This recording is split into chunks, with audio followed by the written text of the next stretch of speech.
شمار فضائل و برکات ہیں. آج میں آپ کو بڑا ہی یوں سمجھیے کہ عشق رسول سے بھرا ہوا اور سبق کا آموز واقعہ سناؤں گا. 2-3 باتیں اس میں ہمیں ایک ہی واقعے میں سیکھنے کو مل جائیں گی. یہ واقعہ ابو عبداللہ الرسا رحمۃ اللہ تعالی علیہ نے اپنی کتاب تحفہ میں تحریر فرمایا. ماجرا یہ تھا کہ ایک شخص جو تھا وہ نبی پاک علیہ الصلوۃ والسلام سے بڑی محبت کرتا تھا، عبادت گزار بھی تھا، نیک بھی تھا اور صابر بھی تھا، صبر کرنے والا بھی تھا، غریب بھی تھا. ایک دن رات کو اس کی آنکھ کھلی تو اس نے دیکھا کہ بچے رو رہے ہیں. بچوں سے پوچھا میرے بچوں کیوں رو رہے ہو؟ تو بچوں نے کہا کہ کھانا نہیں کھایا ہے اور ہم بھوکے ہیں اور بھوک کے مارے رو رہے ہیں. یعنی غربت کا یہ عالم تھا کہ وہ رات گھر والوں نے فاقے میں گزاری تھی. مگر عشق رسول کا عالم دیکھیں، اللہ پر بھروسے کا عالم دیکھیں کہ اس نے شکوہ شکایات شروع نہیں کر دی، باہر نکل کر ہاتھ پھیلانا شروع نہیں کیا. اس نے اپنے بچوں سے کہا کہ میرے بچوں ایسا کرتے ہیں، ہم بھوکے ضرور ہیں، آؤ مل کر اپنے آقا و مولا جناب رسول اللہ صلی اللہ علیہ وسلم پر درود پاک پڑھتے ہیں. کیونکہ جب بندہ درود پاک پڑھتا ہے تو اس کی پریشانیاں دور ہو جاتی ہیں، اس کی مشکلیں آسان ہو جاتی ہیں. سوچیں کیسا گھر ہوگا جہاں سارے بھوکے ہیں مگر شکوہ نہیں ہے، سب سرکار دو عالم علیہ الصلوۃ والسلام کی بارگاہ میں درود پڑھ رہے ہیں. شاعر کہتے ہیں نا، فریاد امتی جو کرے حال زار میں، پکارے تو صحیح نا، دل سے یاد تو کرے انہیں.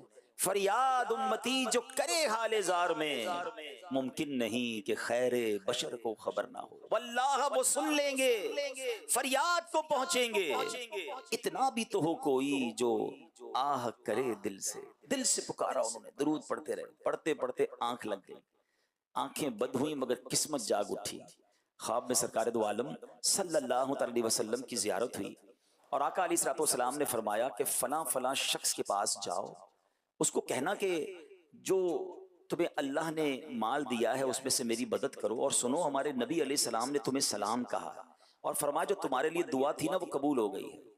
یہ شخص اٹھا اور اٹھنے کے بعد جب اس نے نام پر غور کیا تو پتہ چلا وہ تو ہمارے علاقے کا بہت مالدار شخص ہے، مگر وہ تو مسلمان نہیں ہے، مجوسی ہے. مجوسی کہتے ہیں آگ کی پوجا کرنے والے کو، کہتے ہیں وہ تو آگ کے پجاری ہے، میرے نبی علیہ السلام اس کے پاس کیوں بھیجیں گے اور اپنا سلام بھی دے رہے ہیں. ٹینشن کے ایسا ہو نہیں سکتا، لگتا ہے میں نے صحیح نہیں سنا، پھر سو گیا. اب خواب میں پھر نبی پاک علیہ الصلوۃ والسلام تشریف لائے، دوبارہ یہی حکم دیا کہ اسی کے پاس جاؤ، میرا سلام بھی دینا، کہنا تمہارے بارے میں دعا قبول ہو گئی ہے اور کہنا اللہ نے جو مال دیا اس میں سے میری مدد کرو. اب اٹھنے کے بعد سوچنے لگا کہ روایتوں میں یہی آتا ہے کہ جس نے سرکار دو عالم علیہ السلام کو خواب میں دیکھا اس نے پیارے آقا ہی کو خواب میں دیکھا. نبی پاک کی شکل میں شیطان نہیں آ سکتا. تو اب یہ چلا گیا اس مجوسی کے پاس. وہ مجوسی اپنے کاروباری لوگوں کے ساتھ بیٹھا تھا، بہت بڑا اس کا محل تھا، بڑا بزنس تھا اس کا. اس نے جا کر کہا کہ مجھے آپ سے بات کرنی ہے، کچھ پیغام دینا ہے. تو کہا کہو. کہا نہیں اکیلے میں دینا ہے. وہ اکیلے میں بیٹھ گیا.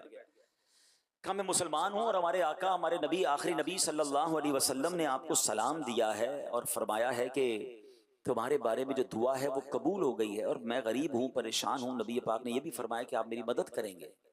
مجوسی کہتا ہے تم مجھے جانتے ہو؟ میں تو مسلمان نہیں ہوں، میں تو تمہارے نبی کو اپنا نبی بھی نہیں مانتا ہوں، میرے بارے میں ایسا کیسے ہو سکتا ہے، میرے بارے میں کیسے ایسے سلام آ سکتا ہے؟ تو وہ کہتا ہے میں نے خواب میں یہی دیکھا ہے اور میرے آقا علیہ الصلوۃ والسلام نے تمہارے بارے میں ہی فرمایا. اچھا. وہ مجوسی کہتا ہے پھر چلو میرے ساتھ. ہاتھ پکڑا، اندر کمرے میں لے گئے. کمرے میں جا کر کہتا ہے مجھے کلمہ پڑھاؤ، میں کلمہ پڑھ کر مسلمان ہوتا ہوں. کلمہ پڑھا، اشہد ان لا الہ الا اللہ وحدہ لا شریک لہ واشہد ان محمدا عبدہ ورسولہ. پھر اس نے کیا کیا، اپنے بچوں کو بلایا، اپنی بیٹی اور اپنے بیٹے کو بلایا. کہتا ہے دیکھو میں مسلمان ہو گیا ہوں، اگر تم کلمہ پڑھتے ہو تو ٹھیک ہے ورنہ تمہارا میرا رشتہ ختم. بچے کہتے ہیں بابا جان آپ مسلمان ہو گئے تو ٹھیک ہے، پھر ہم بھی مسلمان ہوتے. کلمہ پڑھ کے بچے مسلمان ہو گئے. اب وہ نیچے اترا، کاروباری لوگ بیٹھے تھے، سب کو کہتا ہے سنو میں مسلمان ہو گیا ہوں، تم میں سے جو مسلمان ہوتا ہے اس کا میرا جو بھی لین دین ہے میری طرف سے معاف. اگر مسلمان نہیں ہوتے ہو، اسلام نہیں لاتے تو جو میرے پیسے دینے دے دو، لینے لے لو، آج سے تمہارا میرا کاروبار ختم. اچھا وہ جو بندہ پیغام لایا وہ حیران پریشان، کہتے مجھے تو بتائیں معاملہ کیا ہے، میں تو صرف سلام پہنچایا، آپ بھی مسلمان، بچے بھی ہو گئے، آپ کے دوست بھی مسلمان. اچھا اس وقت اس بڑے مجمع میں بھی کئی لوگوں نے کلمہ پڑھ لیا جو تاجران تھے. وہ کہتا ہے میں تمہیں ماجرا سناتا ہوں، بات کیا ہے. کہتا بات یہ ہے کہ جو میرے بیٹا اور بیٹی سے تمہاری ملاقات ہوئی نا، جو بھی مسلمان ہوئے ہیں، ہم مجوسی تھے اور مجوسیوں کے مذہب میں بیٹے اور بیٹی کی شادی یعنی بھائی بہن کی شادی ہو سکتی ہے. میں نے پچھلے ہی ہفتے اپنے بیٹے اور بیٹی کی شادی بڑی دھوم دھام سے کی، پورے شہر کو بلایا، طرح طرح کے کھانے پکائے. جب شادی سے فارغ ہوا اور اپنے کمرے میں لیٹا تو مجھے اپنے گھر کے برابر کے گھر سے رونے کی آواز آئی. میں نے کان لگایا تو بات یہ ہو رہی تھی کہ بچیاں اپنی ماں سے کہہ رہی کہ امی ہم آل رسول ہیں, مسلمانوں کے نبی کی اولاد سے ہیں, ہمارے پڑوسی نے ہمارے ساتھ اچھا نہیں کیا, پورے شہر کو بلایا, ہمیں نہیں بلایا, ہم آج بھوکے ہیں, اس کے گھر میں طرح طرح کے کھانے بنے, اس کے کھانے کی خوشبو ہمیں تنگ کرتی رہی مگر اس نے ہمیں کھانا نہیں بھجایا, ہمارے پڑوسی نے اچھا نہیں کیا ہمارے ساتھ. وہ کہتا ہے میں بے قرار ہو گیا کہ میرے پڑوس میں بچیاں بھوکی ہیں اور میں نے پورے شہر کو کھانا کھلایا. ٹھیک ہے میں مسلمان نہیں مگر یہ مسلمانوں کے نبی کی اولاد سے ہیں. اس نے طرح طرح کے کھانے پیک کروائے, کچھ تحفے اور لیے اور ان کے گھر پر پہنچا دیے. پھر آ کر اپنے کمرے میں بیٹھ گیا اور اب کان لگایا کہ اب کیا بات ہو رہی ہے. تو والدہ کہتی دیکھو پڑوسی نے کھانا بھی بھجا دیا ہے, تحفے بھی بھجوائے ہیں, اب چلو کھانا کھا لو. تو بیٹیاں کہتی امی جان ہم کیسے کھانا کھا لیں, یہ تو مسلمان نہیں ہے, غیر مسلم کے گھر سے کھانا ہم کیسے کھا سکتے ہیں. تو ایک بہن کہتی ہے باجی کیوں نہ ہم اس پڑوسی کو اچھی اچھی دعائیں دیں. اب ان سب بچیوں نے ہاتھ اٹھائے اور دعا کی کہ یا اللہ ہمارے پڑوسی کو ایمان کی دولت نصیب فرما, یا اللہ اگر یہ ایمان لے آئے تو قیامت کے دن ہمارے نانا جان کی اسے شفاعت بھی نصیب فرما. یہ دعائیں کرتے رہی اور میں سنتا رہا. مجوسی کہتا ہے میں سوچتا رہا کہ یہ کیسے ممکن ہے, مگر آج تم یہ پیغام لے کر آئے ہو, تمہارے نبی نے مجھے سلام بھی دیا اور یہ پیغام بھی دیا کہ دعا قبول ہو گئی, تو میں سمجھ گیا ان بچیوں کی دعا لگ گئی ہے. اب میں سمجھ گیا کہ اسلام حق ہے, اس لیے میں نے کلمہ پڑھ لیا, میں مسلمان ہو گیا. سنو ہمارے یہاں بیٹے بیٹی کی شادی ہوتی ہے مگر اسلام میں نہیں ہوتی ہے. اس نے بیٹے اور بیٹی کے درمیان جدائی کر دی اور کہا کہ میں نے 50% اپنی جو وہ تھی جائیداد تھی اپنے بچوں کے نام پہ کی تھی, 50% میرے پاس باقی ہے, اب یہ 50% جائیداد میں تمہارے نام کرتا ہوں, جاؤ اور اپنی زندگی عیش سے گزارو. اب وہ دیوانہ جس کے گھر میں رات فاقہ تھا اس نے کسی کے آگے ہاتھ نہیں پھیلایا, اس نے پیارے آقا علیہ الصلوۃ والسلام کو یاد کیا, درود پاک کی کثرت کی, اگلے دن وہ امیر و کبیر ہو گیا, اس کی مشکل آسان ہو گئی. اور پھر سیکھنے کو کیا ملا کہ آل رسول کی خدمت کی تو اللہ نے اس مجوسی کو ایمان بھی عطا کر دیا, اور سبحان اللہ اللہ کی رحمت سے امید ہے نبی پاک کی شفاعت بھی اسے نصیب ہو جائے گی. پیارے اسلامی بھائیوں ہم بھی پریشانیوں میں آ جاتے ہیں, زندگی میں ہمیں بھی مشکلیں آ جاتی ہیں, بعض اوقات پیسوں کی کمی, بعض اوقات کاروبار کی مشکل, بعض اوقات فیملی پرابلم. کسی سے بات نہ کیا کریں, کسی کے آگے ہمیں ذکر نہیں کرنا. کچھ چھوٹی چھوٹی باتوں پر لوگ لوگوں سے مانگنے نکل پڑتے ہیں, خودداری یہ نہیں ہے. اللہ سے دعا کیا کرو کہ یا اللہ ساری زندگی دینے والا بنانا, کبھی مانگنے والا نہ بنانا, اور کبھی نوبت آ جائے نا تو کسی کے آگے ہاتھ نہیں پھیلانا ہے. شاعر کہتے ہیں نا کسی کا احسان کیوں اٹھائیں, کسی کو حالات کیوں بتائیں, تمہیں سے مانگے یہ تم ہی دو گے, تمہارے در سے ہی لو لگی ہے. زندگی کا یہ اصول بنا ہے, مشکل ہے اللہ کی بارگاہ میں عرض کریں, نبی پاک علیہ الصلوۃ والسلام کی بارگاہ میں فریاد کریں, انشاءاللہ وہاں سے کرم ہوگا, نگاہ رحمت ہوگی. ہمارا یہی تو پرابلم ہے, ہم دنیا والوں سے کہتے ہیں اللہ کی بارگاہ میں عرض نہیں کرتے ہیں. اور سچی بات بتاؤں, یہ بھی ایک تجربے کی بات آپ کو بتا دیتا ہوں, شاید آپ کو کام آئے. دنیا والوں کو جب اپنا درد بتاتے ہیں نا, اپنی مشکل بتاتے ہیں, اپنی پریشانی بتاتے ہیں, سب نہیں مگر اکثر آپ کا پیچھے سے مزے لیتے ہیں. ہاں لوگوں سے بات کرتے ہیں, آئے تھا میرے پاس, اس کا یہ پرابلم ہے, مجھ سے مانگنے آیا تھا, دیتے کوئی نہیں ہے مگر پیچھے ہماری درد کی ہنسی اڑاتے ہیں, ہمارے پرابلم کو انجوائے کرتے ہیں, لوگوں کو بتاتے ہیں اس کا یہ پرابلم ہے, اس کا یہ مسئلہ تھا, آیا تھا میرے پاس. کیوں بتائیں کسی کو بھائی, کیا خوبصورت شعر ہے نا نعت کا, دنیا والے تو درد دیتے ہیں, دنیا والے تو زخم دیتے ہیں, زخمی دل کی دوا مدینہ ہے,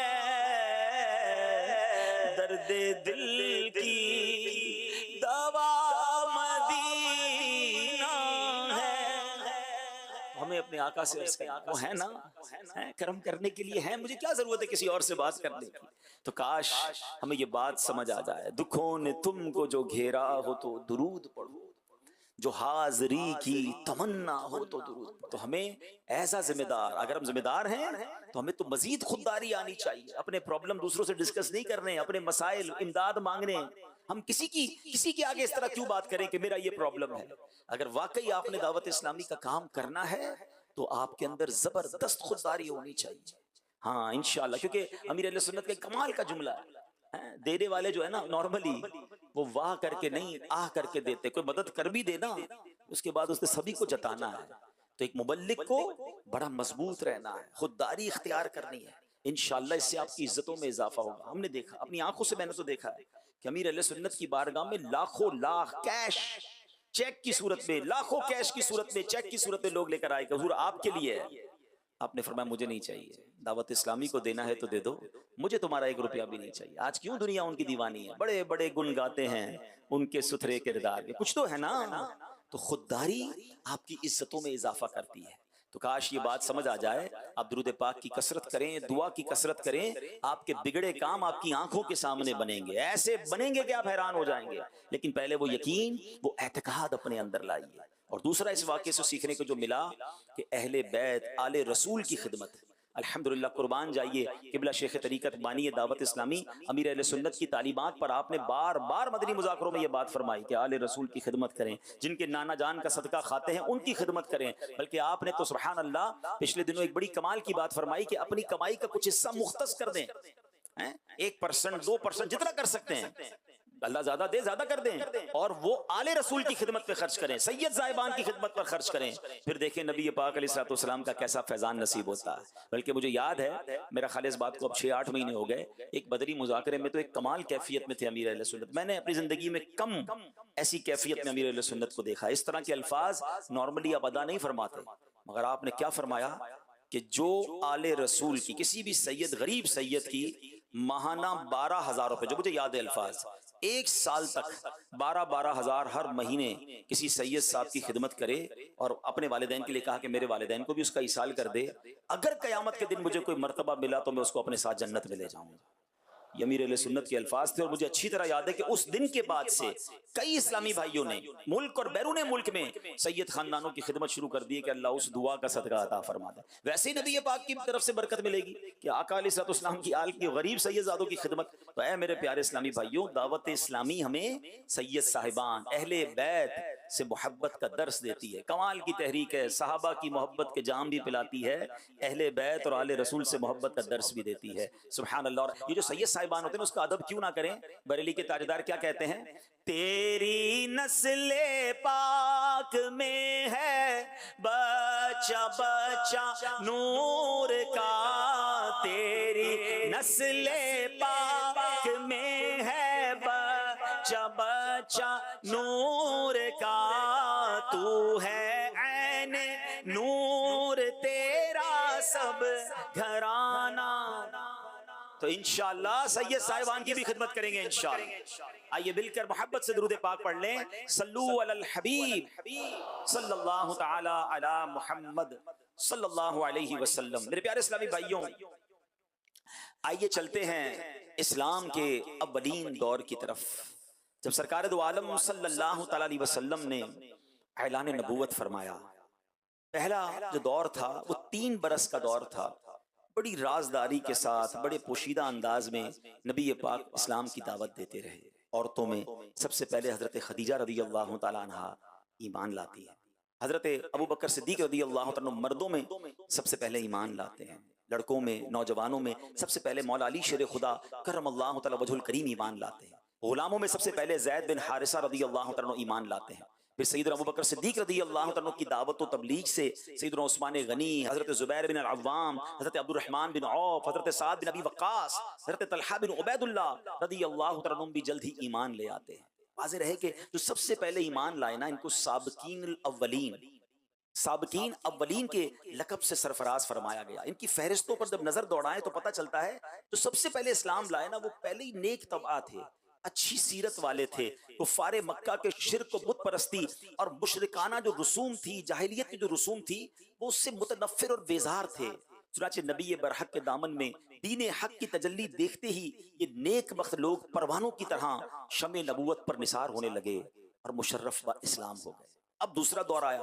جب 3 برس گزر گئے، ایک جماعت تیار ہو گئی.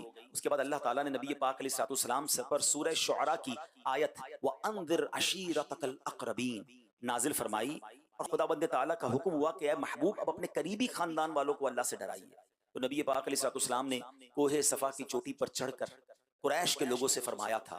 جب سب قریش جمع ہو گئے تو آپ نے فرمایا اے میری قوم، اگر میں تم سے کہوں کہ اس پہاڑ کے پیچھے ایک لشکر چھپا ہوا ہے جو تم پر حملہ کرنے والا ہے، تو کیا تم لوگ میری بات کا یقین کر لو گے؟ سب نے یک زبان ہو کر کہا کہ ہاں ہاں، آپ علیہ السلام کی ہر بات کا یقین کریں گے، کیونکہ ہم نے آپ کو ہمیشہ سچا اور امین پایا ہے. اب یہاں تک میں رکتا ہوں، آپ سے بات کرنا چاہتا ہوں. نبی پاک نے 40 سال مکے کے لوگوں میں زندگی گزاری. 3 سال اعلان نبوت کے بعد، یعنی 43 ایئرز انہوں نے پیارے آقا کو دیکھا تھا. ایمان والے نہیں تھے، مگر نبی پاک کے بارے میں کیا کہا کہ ہم نے آپ کو سچا اور امین پایا ہے، صادق اور امین پایا ہے. نبی پاک نے کردار ایسا پیش کیا کہ لوگ آپ کو سچا اور امین مانتے تھے.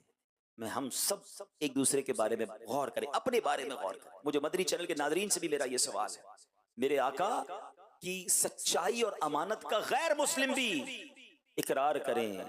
میں بھی تو ان کا امتی ہوں، میری سچائی اور امانت داری کا کیا مسلمان اقرار کرتے ہیں؟ ابھی غیر مسلموں کو چھوڑ دیں، میرے خاندان والے اقرار کرتے ہیں، میرے پڑوسی اقرار کرتے ہیں، مجھ سے کاروبار کرنے والے اقرار کرتے ہیں. غور کریں کتنا فرق ہے. کہلاتے ہم ان کے امتی ہیں، مگر آج مسلمان کا حال یہ ہو گیا کہ کام کرتے ہوئے ڈر لگتا ہے، یار پتہ نہیں پیسے دوں کہ نہ دوں، سچ بول رہا ہے یا جھوٹ بول رہا ہے، یہ جو وعدہ کر رہا ہے یہ پورا کرے گا کہ نہیں. اپنے بارے میں غور کریں کہ اگر میرے بارے میں کوئی یہ سوچتا ہے مجھ سے کاروبار کرنے کے لیے، یا مجھ سے میرا وعدہ مان نہیں رہا، مجھ سے ڈر رہا ہے، اس کو مجھ پر یقین نہیں آ رہا ہے، پھر میں کیسا امتی ہوں؟ اللہ اکبر. میرے آقا کی امانت داری کا عالم یہ تھا. آپ کو یاد ہوگا کہ نبی پاک علیہ السلام نے جب مکے سے مدینے ہجرت فرمائی تھی تو اس وقت مولا علی شیر خدا کرم اللہ تعالی وجہ الکریم کو اپنے بستر پر سلا کر کیا فرمایا تھا کہ اے علی، صبح کو مکے والوں کی امانتیں واپس دے کر تم بھی مدینے آ جانا. طویل واقعہ ہے، مگر یہاں جو ایک مدنی پھول سیکھنے کو ملا کہ اس وقت بھی جان لینے آئے تھے نبی پاک کی، مگر امانتیں بھی پیارے آقا کے پاس ہی رکھوا رہے ہیں. سمجھ رہے بات کو کہ جو ایمان نہیں لا رہے، مگر ان کو یہ پتا تھا کہ یہ امانت دار ہے. اللہ اکبر. میں کیسا ہوں؟ اور پھر اگر میں دعوت اسلامی کا ذمہ دار بھی ہوں، میں ایک مذہبی حلیے والا بھی ہوں، میرے چہرے پہ داڑھی بھی ہے، میرے سر پر امامہ بھی ہے، میرے ساتھ کوئی تنظیمی ذمہ داری کا ٹیگ بھی ہے، پھر میری امانت داری کا عالم کیا ہونا چاہیے؟ پھر میری سچائی کا عالم کیا ہونا چاہیے؟ اور کیجئے. جس نے یہ مذہبی حلیہ اپنایا نا، اس کی ذمہ داری اور بڑھ جاتی ہے، کیونکہ اس کی غلطی پر لوگ یہ کہتے ہیں کہ دیکھو داڑھی والے نے، امامے والے نے، دین کا نام لینے والے نے کیا کیا. آپ صرف اپنے آپ سے ناراض نہیں کرتے کسی کو، پھر لوگ مذہب اور دین اور سنیت سے ناراض ہو سکتے ہیں. خدا را میرے پیارے اسلامی بھائی، امین اور صادق نبی کے امتی ہیں تو ہمارے اندر بھی یہ اوصاف ہونے چاہیے. مگر ایسے پیارے آقا جب فرما رہے ہیں اپنے ہی خاندان والوں کو، یہ وہ لوگ تھے جو آپ کی سچائی اور امانت داری کا دنیا بھر میں ان کا ڈنکا تھا، اقرار تھا. مگر نبی پاک نے فرمایا بتاؤ میں کہوں کہ اس پہاڑ کے پیچھے ایک لشکر ہے، میری بات کا یقین کر لو، کہتے ہیں ہم یقین کر لیں گے، آپ سچے ہیں، امین ہیں. اب نبی پاک نے اللہ کی طرف بلایا. آپ نے فرمایا کہ اگر میں تم لوگوں کو عذاب الہی سے ڈرا رہا ہوں، اگر تم لوگ ایمان نہ لاؤ گے تو عذاب الہی اتر پڑے گا، اللہ پر ایمان لے آؤ. یہ سن کر خاندان والے، کلوز ریلیٹیوز، وہ نبی پاک سے ناراض ہونے لگے. پیارے آقا کا چچا، اب ہوتے بتائیں نا چچا سے کتنا پیار ہوتا ہے، کتنا کلوزنس ہوتی ہے. ابو لہب چچا تھا، سخت ناراض ہو گیا، اول فول بکنے لگا اور سب لوگ چلے گئے. نبی پاک کی شان میں گستاخیاں کی، بات نہ مانی. اور اب وہ تیسرا دور آیا جب اللہ نے ارشاد فرمایا فَاصْدَعْ بِمَا تُؤْمَرْ. اب یہ جب آیت نازل ہو گئی کہ فرمایا اے نبی آپ کو جو حکم دیا گیا اب عَلَى الْإِعْلَانِ اعلان فرمائیے. ایک گریجولی، یعنی پہلے خاموشی کے ساتھ، پھر اپنے قریبی خاندان والوں کو. تیسرا دور کیا تھا کہ اب اللہ کی طرف بلائیے، علی الاعلان. اللہ اکبر. اب نبی پاک علی الاعلان اللہ کی طرف بلانے لگے. شرک کے خلاف بات کی، بت پرستی کے خلاف بات کی، معبود لانے باطلا جھوٹے خداؤں کے خلاف بات کی، اللہ کی طرف بلایا، آخرت سے ڈرایا. اب تو اپنے پرائے ہو گئے، اب تو اپنے دشمن ہو گئے، ایسی ایسی اب نبی پاک اور ان کے ساتھیوں پر، کیونکہ چندی ساتھی تھے، جس طرح ظلم و ستم کی آندھیاں آئیں، یقین کریں آج بھی پڑھیں، 1450 سال کم و بیش ہو گئے، آج بھی رونگٹے کھڑے ہو جاتے ہیں، عقل حیران ہو جاتی کہ وہ جذبہ کیسا تھا نبی پاک علیہ الصلوۃ والسلام اور آپ کے صحابہ کا، ہر ظلم و ستم سہتے گئے۔ ذرا چند باتیں سنیں تو صحیح، آج چھوٹی چھوٹی باتوں پر ہمارے اسلام میں کہتے ہیں میں درس نہیں دوں گا، میں بیان نہیں کروں گا، میں اب ذمہ داری نہیں سنبھالوں گا، میں اب جناب اجتماع میں نہیں آؤں گا، میں اب قافلے میں سفر نہیں کروں گا، مجھے پیار نہیں ملا، مجھے عزت نہیں ملی، مجھے ذمہ داری نہیں ملی، مجھے بیان نہیں دیا، ارے مجھ سے پہلے اس کو نگران بنا دیا، میں اتنا پرانا تھا۔ ہم ان چھوٹی چھوٹی باتوں پر ہم دین کا کام چھوڑ دیتے ہیں۔ ذرا سوچئے تو صحیح کیسی کیسی ظلم و ستم کی آندھیاں تھیں اور کیا زبردست جذبہ تھا۔ سنیے گا نبی پاک علیہ الصلوۃ والسلام کو کن کن الفاظ سے پکارا گیا، یقیناً اگر یہ بیان نہ کرنا ہو تو یہ الفاظ کوئی زبان پر لانا پسند نہیں کرتا۔ اللہ کے حبیب علیہ الصلوۃ والسلام کو کاہن، ساحر، شاعر، مجنون یہ سب ہونے کا پوچھاؤ بازار میں زوردار پروپیگنڈا کیا جانے لگا۔ آپ کے پیچھے شریر لڑکوں کا غول لگا دیا گیا جو راستوں میں نبی پاک پر پھپتیاں کستے، گالیاں دیتے اور کہتے یہ دیوانہ ہے، شور مچا مچا کر پتھر پھینکتے تھے، نبی پاک کے راستے میں کانٹے بچھاتے، کبھی آپ علیہ الصلوۃ والسلام کے جسم مبارک پر نجاست ڈال دیتے، کبھی سرکار دو عالم علیہ الصلوۃ والسلام کو دھکا دے دیتے، کبھی سرکار دو عالم علیہ الصلوۃ والسلام کی مقدس اور نازک گردن میں چادر کا پھندا ڈال کر گلا گھونٹنے کی کوشش کرتے۔ روایت یہ ہے پیارے آقا علیہ الصلوۃ والسلام قرآن پاک کی جب تلاوت فرماتے، آج ہم قرآن کی تلاوت کریں ہمیں کون روکتا ہے، مگر نبی پاک جب قرآن کی تلاوت فرماتے تو یہ کفار قرآن کو لانے والے جبرائیل کو اور قرآن کو نازل فرمانے والے اللہ عز و جل کو اور نبی پاک علیہ الصلوۃ والسلام کو گالیاں دیتے تھے، گلی کوچوں میں پہرا بٹھا دیتے، نبی پاک کسی سے بات نہ کر سکیں، تلاوت کی آواز کسی تک نہ پہنچے، جیسے ہی پیارے آقا تلاوت فرماتے، بیان فرماتے، لڑکوں کا غول ہوتا، تالیاں بجاتے، سیٹیاں بجاتے، اتنا شور مچاتے تھے کہ پیارے آقا کی قرآن کی آواز کسی کو سنائی نہ دیتی۔ نبی پاک کسی جگہ پر جا کر پبلک میں جا کر بیان فرماتے اور ایمان کی دعوت دیتے تو پیارے آقا کا چچا ابو لہب پیچھے آتا اور چلا چلا کر کہتا اے لوگوں میرا یہ بھتیجا جھوٹا ہے، یہ دیوانہ ہو گیا ہے، اس کی تم بات نہ سنو۔ اللہ اکبر، ذرا سوچئے تو صحیح کس قدر دل آزاری ہوتی ہوگی، قلب مصطفیٰ صلی اللہ تعالی علیہ وسلم کتنا غمگین ہوتا ہوگا۔ اسی طرح ایک مرتبہ نبی پاک علیہ الصلوۃ والسلام حرم کعبہ میں نماز پڑھ رہے تھے، عین حالت نماز میں ابو جہل نے کہا کوئی ہے جو آلے فلاں کے ذبح کیے ہوئے اونٹ کی اوجڑی لا کر سجدے کی حالت میں ان کے کندھوں پر رکھ دے۔ نبی پاک نماز پڑھ رہے اور ابو جہل یہ کہہ رہا ہے، یہ سن کر عقبہ بن ابی معیط بدبخت اٹھا، اس اوجڑی کو لا کر نبی پاک کے دوش مبارک پر رکھ دیا۔ اب میرے آقا سجدے میں ہیں اور پیارے آقا کے کاندھے پر اوجڑی رکھ دی گئی ہے۔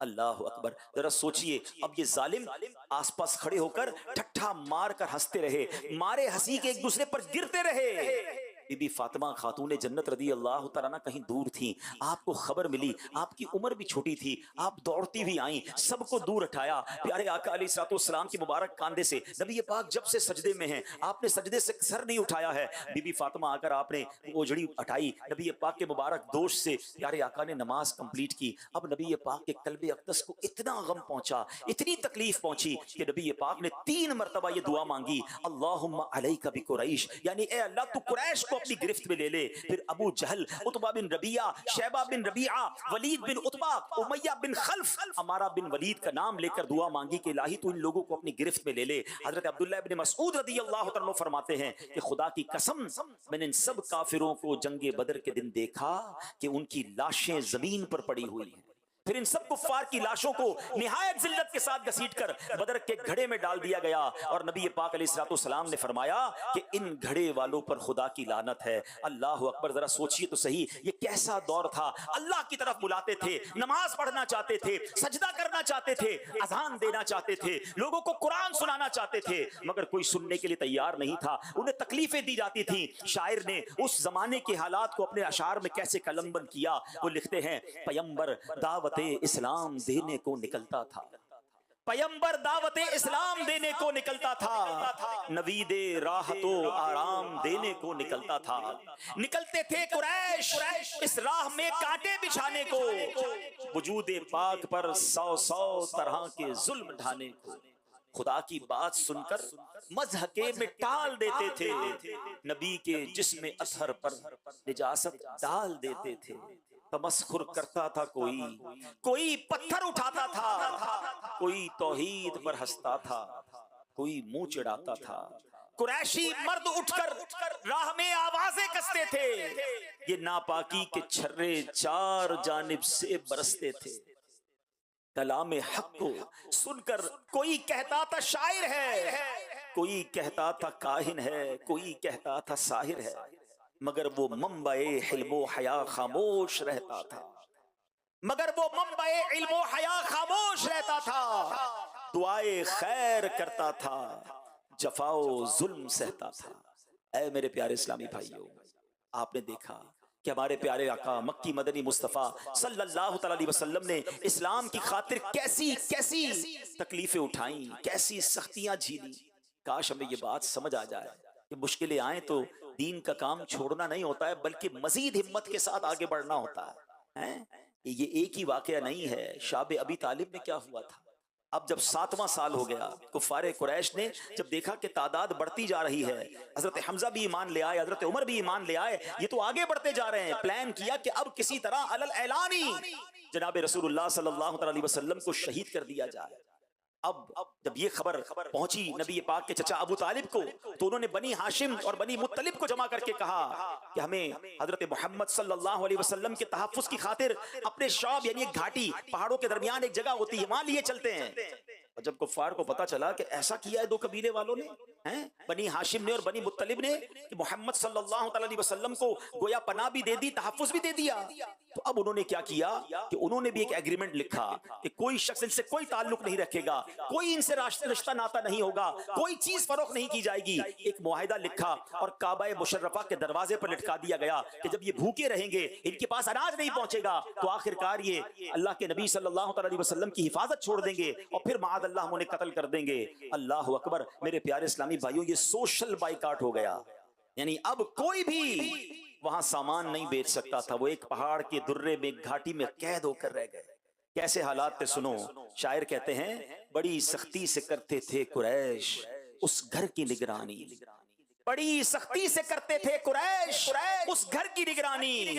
نہ آنے دیتے تھے غلہ ادھر تا حد امکانی. کوئی غلے کا سوداگر اگر باہر سے آ جاتا تو رستے ہی میں جا کر بو لہب کم بخت بہکاتا. پہاڑوں کا درہ ایک قلعہ محصور تھا گویا. خدا والوں کو فاقوں مارنا منظور تھا گویا. رسول اللہ لیکن مطمئن تھے اور صابر تھے. رسول اللہ لیکن مطمئن تھے اور صابر تھے. خدا جس حال میں رکھے اسی حالت پہ شاکر تھے. مگر میرے پیارے اسلامی بھائیوں، آپ کو پتا ہے اس درے میں، اس شام میں رہنے والے بچوں کا حال کیا تھا، لوگوں کا حال کیا تھا؟ کیونکہ کھانا پینا بند ہو گیا، سوشل بائیکاٹ تھا، کوئی اناج لے کر بھی نہیں جا سکتا تھا. بڑا کفار کہہ مارتے، کتنے دن بھوکے رہیں گے، کتنے دن برداشت کریں گے. خواتین کا دودھ خشک ہو گیا. کئی روز بھوکے رہنے سے لوگ بیتاب ہو گئے. اب درختوں کے پتے ابال کر کھانے لگے. حضرت سیدنا سعد بن ابی وقاص کا خود بیان ہے، ایک رات مجھے کھانے کو کچھ نہیں ملا تو چمڑے کا ایک ٹکڑا ملا. میں نے اسے پانی سے دھویا، آگ پر بھونا، کوٹ کر پانی میں گھولا اور ستو کی طرح پی کر میں نے اپنے پیٹ کی آگ بجھائی. شاعر کہتے ہیں وہ بھوکی بچیوں کا روٹ کر فی الفور من جانا. خدا کا نام سن کر صبر کی تصویر بن جانا. تڑپنا بھوک سے کچھ روز آخر جان کھو دینا. وہ ماؤں کا فلک کو دیکھ کر چپ چاپ رو دینا. رضا و صبر سے دن کٹ گئے ان نیک بختوں کے کہ کھانے کے لیے ملتے رہے پتے درختوں کے. گزارے 3 سال اس رنگ سے ایمان والوں. یہ 2-4 مہینے کا پرابلم نہیں تھا. 3 سال اس شعب ابی طالب میں، اس گھاٹی میں سرکار دو عالم علیہ السلام اور صحابہ اور ان کے چاہنے والوں نے بھوک و پیاس سے گزارے. 3 سال اس رنگ سے ایمان والوں نے دکھا دی شان استقلال اپنی آن والوں نے. اب جان کیسے چھٹی؟ اللہ نے اپنے حبیب علیہ السلام کو خبر دے دی کہ وہ جو معاہدہ کعبے کی دیوار پہ ہے نا، اس کو دیمک نے چاٹ لیا ہے. اب وہ لکھا ہوا باقی نہیں ہے. یہ خبر نبی پاک نے ابو طالب کو دی. انہوں نے کفار مکہ کو بلایا، کہا دیکھو مجھے میرے بھتیجے نے بتایا ہے کہ اللہ نے اس کی طرف سے وہی بھیجی ہے کہ تمہارا معاہدہ ختم ہو چکا ہے، اس پہ اب لکھا ہوا کچھ باقی نہیں ہے، جا کر معاہدہ دیکھ لو، اگر لکھا ہوا باقی ہوا میں اپنے بھتیجا کو تمہارے حوالے کر دوں گا، اور اگر ایسا نہیں تو پھر تم ہماری جو پرابلم ہے، جو محاصرہ ہے، اس کو ختم کرو۔ اور یہ بات طے پائی گئی۔ اب جب کعبے کی دیوار پر جا کر معاہدہ دیکھا گیا تو غیب کی خبر دینے والے آقا کی خبر سچی ثابت ہوئی، اس معاہدے پر اب لکھائی باقی نہیں تھی، اس معاہدے کو پھاڑ دیا گیا اور مسلمانوں کو اس درے سے آزادی نصیب ہوئی۔ مگر اے میرے پیارے اسلامی بھائیوں، مصیبت پھر بھی ختم نہیں ہوئی، یہ معاملے بڑھتے ہی جا رہے تھے، بڑھتے ہی جا رہے تھے۔ تھوڑے عرصے بعد نبی پاک نے پلان کیا کہ طائف اس سرداروں کے پاس جایا جائے، مکے سے نکل کر ایک اور شہر میں، جس کو آج ہماری زبان میں ہم کہتے ہیں قافلہ، ایک قافلہ لے کر جایا جائے، وہاں جا کر اسلام کی دعوت دی جائے، نیکی کی دعوت دی جائے۔ مکے والے تو بہت مار رہے ہیں، بڑی تکلیف دے رہے ہیں، شاید طائف والے بات سن لیں۔ نبی پاک نے جا کر جب طائف والوں کو اللہ کی بات پہنچائی، ایمان کی دعوت پیش کی، اللہ اکبر، ان کفار بداتوار نے نبی پاک علیہ الصلوۃ والسلام سے اس قدر گستاخانہ جملے کہے کہ ہم اپنی زبان پر بھی نہیں لا سکتے۔ نبی پاک علیہ الصلوۃ والسلام اسلام کی دعوت پیش کرتے، وہ لوگ طرح طرح کی دل آزاریوں پر اتر آئے، اوباش بچوں کو پیچھے لگا دیا، نبی پاک پر پتھروں کی بارش ہونے لگی، اس قدر پتھر برسائے کہ میرے آقا علیہ الصلوۃ والسلام کا جسم خون سے تر بتر ہو گیا، اتنا خون بہا کہ نبی پاک کے نالین اقدس خون سے بھر گئے۔ سنیے طائف کے میدان کے بارے میں شاعر کیا لکھتا ہے، وہ لکھتا ہے، بڑے امبو در امبو پتھر لے کے دیوانے، لگے می پتھروں کا رحمت عالم پہ برسانے، وہ ابر لطف جس کے سائے کو گلشن ترستے تھے، یہاں طائف میں اس کے جسم پر پتھر برستے تھے، وہ بازو جو غریبوں کو سہارا دیتے رہتے تھے، پیا پہ آنے والے پتھروں کی چوٹ سہتے تھے، وہ سینہ جس کے اندر نور حق مستور رہتا تھا، وہی اب شک ہوا جاتا تھا، اس سے خون بہتا تھا، جگہ دیتے تھے جن کو حاملان عرش آنکھوں پر، وہ نالین مبارک ہائے خون سے بھر گئی اکثر، حضور اس جور سے جب چور ہو کر بیٹھ جاتے تھے، شکی آتے تھے بازو تھام کر اوپر اٹھاتے تھے۔ آپ کو پتا ہے حضرت جبریل علیہ السلام ملک الجبال یعنی پہاڑوں کے فرشتے کو لے کر نبی پاک کی بارگاہ میں حاضر ہوئے، ملک الجبال نے آپ علیہ السلام سے عرض کیا، حضور آپ فرمائیں، تو دونوں پہاڑوں کو الٹ کر، دونوں پہاڑوں کو ان کفار پر الٹ کر انہیں تہس نہس کر دوں گا۔ نبی پاک علیہ السلام نے فرمایا، میں اللہ پاک کی ذات سے پر امید ہوں، یہ لوگ ایمان نہیں لاتے تو ان کی اولاد میں ایسے لوگ پیدا ہوں گے جو اللہ عز و جل کی عبادت کریں گے۔ آپ تو رحمت للعالمین ہیں نا، اگر یہ لوگ آج اسلام پر ایمان نہیں لاتے، خدائے پاک کے دامان وحدت میں نہیں آتے، مگر نسلیں ضرور ان کی اسے پہچان جائیں گی، در توحید پر ایک روز آ کر سر جھکائیں۔ اے میرے پیارے اسلامی بھائی، کون سی داستان سناؤں؟ حضرت بلال کا مکے کی تپتی ریت پر لیٹنا سناؤں، یا حضرت خباب کا جلتے ہوئے کوئلوں پر لٹانا سناؤں، کہ آپ کے کمر سے چربی پگلتی ہے اور کوئلے بجھ جایا کرتے ہیں، اور حضرت عمر جب وہ پیٹھ دیکھتے ہیں تو آنسو بہاتے ہیں کہ اے خباب وہ پیٹھ دکھاؤ جو اسلام کی خاطر جلائی گئی۔ حضرت سمیہ کی شہادت کا واقعہ سناؤں، یا آل یاسر پر ہونے والے مظالم کی داستان سناؤں، سیدنا ابو بکر صدیق کو کس قدر مارا گیا وہ آپ کے سامنے بتاؤں، یا صحابہ اکرام کو چٹائیوں میں لپیٹ کر آگ کی دھونی دے کر بے ہوش کر دینے والے واقعات سناؤں۔ کسی کو تو ڈبکیاں دی جاتی کہ کہو اللہ کا انکار کر دو، اس کا سانس گھٹ جاتا، مرنے کے لیے تو تیار ہو جاتے مگر رب کا انکار نہ کرتے تھے۔ بتائیے تو صحیح، ہمارے لیے کتنی آسانیاں ہیں، ہم پنکھوں کے نیچے بیٹھے ہیں، کئی جگہوں پر تو ایئر کنڈیشن چلتا ہے، مگر ہم پھر بھی دین کی خدمت کے لیے وقت نہیں نکال پاتے۔ ہم تو کتنے خوش نصیب ہیں، بیٹھے بٹھائے مسلمان بن گئے ہیں، ماں باپ مسلمان تو مسلمان گھرانے میں پیدا ہوئے۔ میں آپ کو صرف آج کا ایک واقعہ سناتا ہوں، ابھی تھوڑی دیر پہلے کا واقعہ ہے۔ کتنا آسان ہے میرے اور آپ کے لیے کلمہ پڑھنا۔ مجھے کچھ عرصہ پہلے ایک نوجوان سے رابطہ ہوا، اس نے بتایا کہ میں مسلمان نہیں ہوں، مجھے مسلمان ہونا ہے۔ الحمدللہ اس نے بھی کلمہ پڑھا، اس کے گھر والے بھی مسلمان ہو گئے۔ دعوت اسلامی کے شعبہ FGRF نے ان کی کچھ ہیلپ بھی کی، مگر کل مدنی مذاکرے کے دوران مجھے میسج آتا ہے کہ میں ایک ایسی کیفیت میں آ گیا ہوں کہ میں پھر سے غیر مسلم ہو گیا ہوں۔ میرے تو پیروں تلے زمین نکل گئی۔ پھر رابطہ کیا اس سے، اس کی پرابلم سنی، پتہ چلا کہ اس کو اس کے گھر والوں نے مارا، اتنا مارا کہتا میری جان کا خطرہ ہے۔ پھر اس نے کچھ کوشش ہمارے اسلامی بھائیوں نے کی وہ مسلمان ہو گئے. تھوڑی دیر پہلے بیان کے لیے میں بیٹھا تو اس کا میسج آیا, الحمدللہ میری زوجہ بھی مسلمان ہو گئی, لیکن اب بھی ہماری جان کو خطرہ ہے, بہت مشکل ہے ہمارے لیے, اپنے ایمان کا اظہار نہیں کر پائیں گے. اب یہ تو ایک واقعہ ہے اور ہمارے وطن پاکستان کا واقعہ ہے, ٹھیک ہے, ہم اس کی کیا ہیلپ کر سکیں گے اس پر غور کریں گے, لیکن میں جو سمجھانا چاہ رہا ہوں میں اس کی تفصیل زیادہ آن ایئر نہیں بتا سکتا, مگر میں آپ کو جو بتانا چاہ رہا ہوں کہ کتنا آسان ہے میرے اور آپ کے لیے. کیا اسلام قبول کرنے کے لیے میں نے آپ نے مار کھائی؟ مجھے کلمہ پڑھنے کے لیے کس نے مارا؟ اللہ کا نام لینے کے لیے مجھے کس نے روکا؟ آج اذان ہماری گلیوں میں, ہماری مسجدیں بنی ہوئی, ہمیں آواز آتی ہے. اس زمانے میں اذان دینے پہ مار پڑتی تھی, قرآن پڑھنے پر مار پڑتی تھی, سجدے میں جاتے تھے تو لوگ مارتے تھے, کعبہ سامنے تھا طواف نہیں کر سکتے تھے. اور آج ہم ہیں کہ مسجدیں ہمارے لیے دروازے کھلے ہیں, ٹھنڈے پانی کے کولر لگے ہوئے ہیں, ویلکم کرنے کے لیے لوگ تیار ہیں, مگر مسجدیں ویران ہیں. کب جاگیں گے؟ ہمیں تکلیف کیوں نہیں ہوتی ہے مسلمانوں کو گناہوں کی طرف جاتے دیکھ کر؟ ہمیں پتہ ہے ہمارے کالج یونیورسٹی میں کیا حالات ہیں, وہاں کس قدر تباہی بچی ہوئی ہے, آج کا نوجوان کس طرح اسلام کے بارے میں تذبذب کا شکار ہے. میں آپ کو پچھلے کچھ دنوں پرانی بات, میں پرسوں شکارپور گیا تھا, ایک اسٹوڈنٹ سے میری ملاقات اب ہوئی تو الحمدللہ بڑی خوشی ہوئی, مگر اس سے کچھ مہینوں پہلے جب میں شکارپور گیا تو اس اسٹوڈنٹ سے میری ملاقات ہوئی تھی, وہ مجھے پہچان گیا, میرے پاس آیا, مجھے آ کے کہتا ہے میں دعوت اسلامی کے کچھ بیانات سنتا ہوں, مگر جب سے میں اس یونیورسٹی میں آیا ہوں اب مجھے عجیب عجیب وسوسے آ رہے ہیں, اسلام کے بارے میں وسوسے آ رہے ہیں, اللہ کے بارے میں وسوسے آ رہے ہیں. اور کہتا ہے ابھی بھائی آپ کو یونیورسٹی کی حالات ہی نہیں پتا کیا کیا باتیں ہو رہی ہیں اسٹوڈنٹ کے درمیان. ہمارے وطن پاکستان کی یونیورسٹی کی بات کر رہا ہوں میں آپ کو. اللہ کا شکر ہوا میں نے دعوت اسلامی کے ایک ذمہ دار کو بلایا, ان کو کنیکٹ کیا, کچھ میں بھی ان سے رابطے میں رہا. الحمدللہ ابھی میں شکارپور گیا, فیضان مدینہ میں وہ اجتماع میں آیا اور 12 دن کے مدنی قافلے میں بھی سفر کے لیے تیار ہو گیا. لیکن ایک اسلامی بھائی پر نا ایسے کتنے ہزاروں ہمارے اسلامی بھائی اسلامی بہنیں ہوں گی جو دین سے ہی اب جناب کنفیوز پھر رہے ہیں, اور ہم اپنی موج میں ہیں. ہمیں تو بہت کام کرنا ہے. کہتے ہیں نا کہ جتنی تیزی سے سیلاب آتا ہے اتنا خطرناک, اتنا مضبوط بند باندھنا پڑے گا, اتنا زیادہ ہمیں کوشش کرنی پڑے گی. اب گناہوں کا سیلاب تو تھا ہی, اب تو لا دینیت کا سیلاب ہے.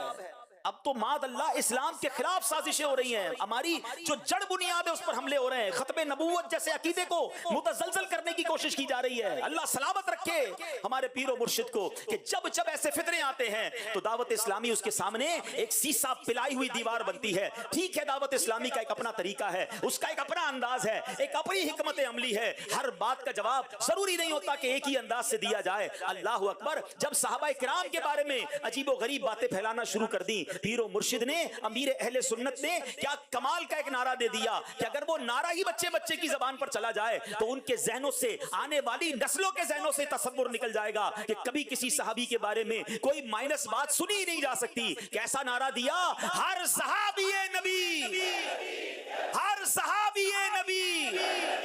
بس یہ آخری کہتا نا فائنل کر دیا کہ ہر جو بھی نبی پاک کا صحابی ہے وہ ہمارے سر کا تاج ہے. ارے وہ کتنی مشہور حدیث پاک ہے, الصحابی کن نجوم فبأیہم اقتدیتم اہتدیتم. میرے صحابہ ستاروں کی مانند ہیں, ان میں سے جن کی بھی اقتدا کرو گے تمہارا بیڑا پار ہو جائے گا, تم ہدایت پا جاؤ گے. تو کیسے صحابہ کے بارے میں ہم سوچ سکتے ہیں؟ صحابہ سے پیار, اہل بیت سے پیار, اور انشاءاللہ اپنا بیڑا پار ہے. اچھا پھر جناب ختم نبوت پر بات کریں. عقیدہ ختم نبوت پر سازشیں ہونا شروع ہوئیں, عجیب باتیں کرنا لوگ شروع ہو گئے. سبحان اللہ, دعوت اسلامی نے ہر سال الحمدللہ یوم تحفظ عقیدہ ختم نبوت تو منایا جاتا ہے, لیکن اس کے ساتھ ایک بڑی حکمت عملی کے ساتھ بڑا پیارا نعرہ دیا, اور یہ نعرہ بھی آج دعوت اسلامی کے مدرسوں میں, دعوت اسلامی کے اسکولوں میں, اور اب مدنی چینل کے ذریعے دنیا بھر کے بچے کی زبان پر جاری ہے. آپ بھی اپنے گھر میں اپنے بچوں کو یہ نعرہ سکھائیں اور بار لگائیں, تاکہ کہتے نا ہماری گٹی میں یہ بات شامل ہو جائے, محمد مصطفیٰ, محمد مصطفیٰ سب سے, عقیدہ سب صحابہ کا, عقیدہ اہل بیت کا, عقیدہ ہے عطار کا, سب سے آخری نبی. تو یہ وہ کام ہے دعوت اسلامی کے, اور یہ تمام باتیں ہمیں برانگیختہ کریں, ہمیں اور جوش دلائیں کہ اگر یہ لا دینی قوتیں, اگر یہ نبی پاک اور صحابہ کے خلاف بات کرنے والے اپنا کام کر رہے ہیں, یہ غیر مسلم کرنے والی قوتیں ہمارے وطن میں بھی کام کر رہی ہیں, تو پھر ہمارا جوش ایمانی بھی بڑھنا چاہیے, ہمیں بھی آگے بڑھنا چاہیے, ہمیں بھی اپنے اوقات کار میں یہ وقت لانا چاہیے کہ ہم دعوت اسلامی کا بھرپور کام کریں. آئیے اب آپ کو کچھ دعوت اسلامی میں پاکستان سے نکال کر